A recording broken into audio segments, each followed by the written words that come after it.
పెద్ద ఫ్రాడ్ ఒక పెద్ద ముఖ్యమంత్రి గారి బినామీ భాగవతం ఒకటి బయటపడ్డది. ఇది జనవరి 23 నాడు కేంద్ర ప్రభుత్వం అట్లాగే రాష్ట్ర ప్రభుత్వానికి సుప్రీంకోర్టు నోటీసులు ఇచ్చింది.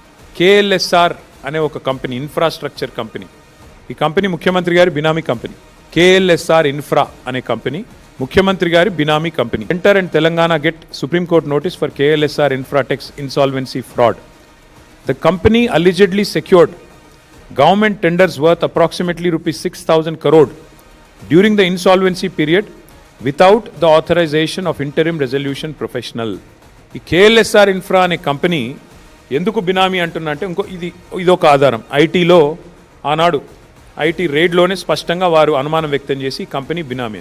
ఇక రెండో ఆధారం, రేవంత్ రెడ్డి గారు తిరిగే కారు ఇది. ఆయన ఫోటో చూడండి, ఇందులో కారులో ఆయన ఉన్నాడు. ఆయన కారు నెంబరు TS07FF0009. ఇది ఆయన ముఖ్యమంత్రి కాకముందు తిరిగిన కారు. ఈ కారు ఎవరికి రిజిస్టర్ అయింది అనుకున్నారు? ఈ కారు ఎవరికి రిజిస్టర్ అయిందయ్యా అంటే రిజిస్టర్ అయింది కేఎల్ఎస్ఆర్ ఇన్ఫ్రాటెక్ అనే కంపెనీకి. ఆయన తిరిగే సొంత కారు, ఆయన వాడే సొంత కారు. ఆ కారులో ఆయన ఫోటో కూడా ఉంటుంది చూడండి. ఈ కంపెనీ బినామీ కంపెనీ. ఈ కంపెనీలో బినామీ పెట్టుబడులు ఉన్నాయి రేవంత్ రెడ్డివి అని నేను చెప్పడం కాదు.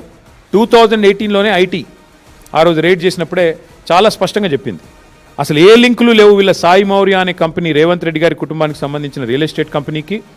మరి లేకపోయినప్పటికీ రియల్ ఎస్టేట్ డీల్స్లోకి ఈ కంపెనీ ఎందుకు డబ్బులు పెడుతోంది అంటే కేఎల్ఎస్ఆర్ అనే కంపెనీ ద్వారా సాయి మౌర్య అనే కంపెనీలోకి డబ్బులు పంపి దాని నుంచి భూములు కొని దానిలో లాభాలు ఆర్జించే పని భూపాల్ ఇన్ఫ్రా అనే కంపెనీ. సాయి మౌర్య భూపాల్ అంటే అది కూడా రేవంత్ రెడ్డి గారి కుటుంబీకులకు సంబంధించిన కంపెనీ. దానికి కేఎల్ఎస్ఆర్ఏ మెయిన్ సూత్రధారి, కేంద్ర బిందువు.